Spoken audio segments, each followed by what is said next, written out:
السلام علیکم ورحمۃ اللہ وبرکاتہ۔ الحمدللہ والصلاۃ والسلام علی رسول اللہ۔ اعوذ باللہ من الشیطان الرجیم۔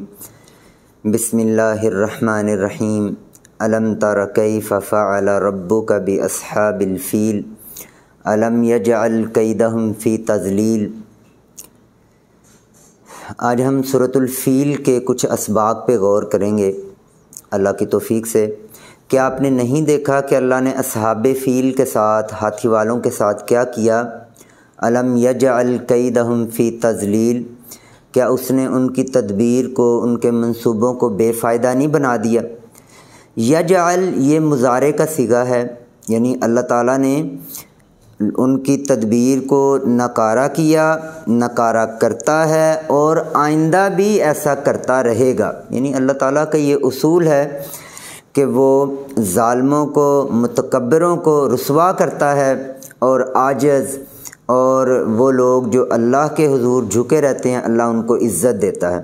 تو ہم بھی اپنی زندگی میں دیکھیں تو ہمیں ایسے متکبر لوگ وہ شکست کھاتے نظر آتے ہیں، وہ افغانستان کی سرزمین پہ امریکہ ہو یا آرمینیا اور آذربائیجان کی جنگ ہو، تو اسی طرح روس اور افغانستان کا معرکہ ہو، تو اس میں ہمیں کفر جو ہے وہ رسوا ہوتا نظر آتا ہے، اور یہ صورت جو ہے اس کی عملی صورت ہمیں نظر آتی ہے۔ تو یہ صورت بہت بڑا پوٹینشل ہے۔ قائد اعظم محمد علی جناح رحمہ اللہ، ان کے پاس ایک بندہ آیا اور اس نے کہا جی کہ دیکھیں ہندو بھی ہمارے دشمن، انگریز بھی ہمارا دشمن، تو ہم حوصلہ چھوڑ رہے ہیں، ہم کمزور ہو رہے ہیں، تو کیا کرنا چاہیے؟ تو محمد علی جناح رحمہ اللہ نے فوراً اپنی ڈائری میں سے پڑھ کے یہ صورت سنائی۔ کیا تم نے یہ صورت نہیں پڑھی؟ انہوں نے اپنی ڈائری میں لکھی ہوئی تھی، اور فرمایا کہ دیکھو جب میں بھی اپنا حوصلہ ہمت بڑھانا چاہتا ہوں تو اس صورت کو پڑھتا ہوں کہ اللہ نے ہاتھی والوں کے ساتھ کیا کیا کہ پرندوں کے جھنڈ بھیج کے ان کو نیست و نابود کر دیا۔ تو میں بھی جب پریشان ہوتا ہوں، جب حالات کی مشکلات دیکھتا ہوں، تو پھر میں اسی صورت کو پڑھ کے اپنے آپ کو جو ہے مضبوط کرتا ہوں۔ اسی طرح سے سورۃ الفیل پڑھنے سے اگر ایک بندہ مریض ہے، اس کو کسی بیماری کے جراثیموں نے کمزور کر دیا ہے، وہ اللہ سے یہ دعا کرے۔ یعنی ایک بھائی سے میں ملا تو اس نے یہ دعا قرآن مجید کی اس صورت سے سکھائی کہ دیکھیں جو اللہ ہاتھیوں کو ہلاک کر سکتا ہے، وہ اللہ بیماری کے چھوٹے چھوٹے حقیر جراثیم اللہ کے سامنے کیا ہے؟ اللہ چاہے تو ان کو بھی تباہ و برباد کر دے، ختم کر دے۔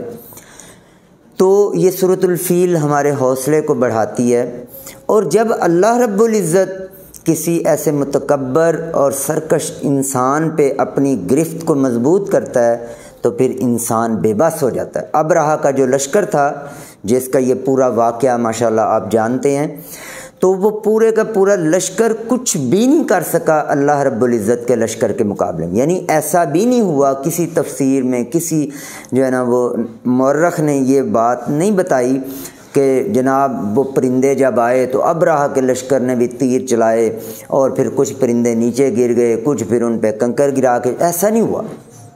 اور پھر اللہ تعالیٰ کنکر میں ایسی تاثیر پیدا کر دے کہ جو ایک ہاتھی کے اوپر گرے اور اس کو بلاسٹ کر کے رکھ دے، ٹکڑے ٹکڑے کر دے توڑی کی طرح، اور کھائے ہوئے بھس کی طرح کر دے۔ تو یہ اللہ تعالیٰ ہے جو ایک کنکر میں اتنی، حالانکہ کنکر کسی کو ماریں، چیونٹی کو بھی ماریں شاید اس کو اتنا اثر نہ ہو، لیکن اللہ تعالیٰ جس میں تاثیر پیدا کرے تو پھر اللہ کے فضل و کرم سے وہ چیز جو ہے جب پر اثر ہو تو وہ پھر اپنا کام ایسا کرتی ہے جیسا اللہ کا حکم۔ تو یہ صورت ہمیں لمحہ فکریہ دیتی ہے اور ہمارے اندر یہ پوٹینشل بھرتی ہے کہ تم کوشش کرو، اللہ تمہاری مدد کرے گا۔ اور اللہ تعالیٰ اس کائنات کے اوپر اللہ کا حکم چلتا ہے اور کسی کا حکم نہیں چلتا۔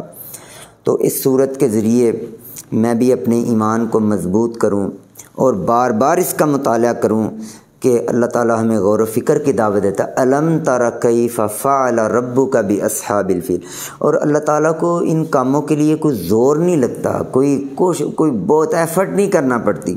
اللہ رب العزت نے کن کہنا ہے فیکون، اور وہ ہو جانا ہے۔ یعنی ہمارے رب کے لیے فرمانا ہے اور کام نے ہو جانا ہے، تو پھر ہم اپنے اس رب کے ساتھ تعلق کو مضبوط کریں۔ تو اس صورت کا مطالعہ کریں، قرآن مجید پہ غور کریں۔ اللہ تعالیٰ سے دعا ہے اللہ ہمیں قرآن مجید پہ غور کرنے کی اور اپنی زندگی کو درست کرنے کی توفیق عطا فرمائے۔